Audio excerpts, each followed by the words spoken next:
எம்மா பழுத்த சட மார்பில் ஆட பச்சை போனோம் எழுந்தாட பத்தினியால் ஆடி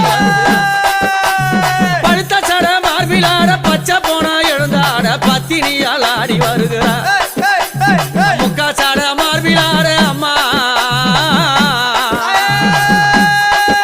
அந்த முக்கா சட மார்பில் ஆட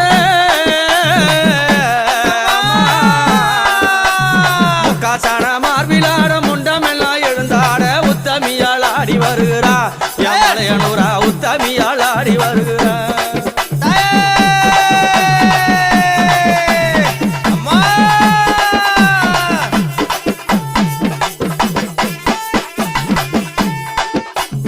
வாரி கோடல் கிழித்து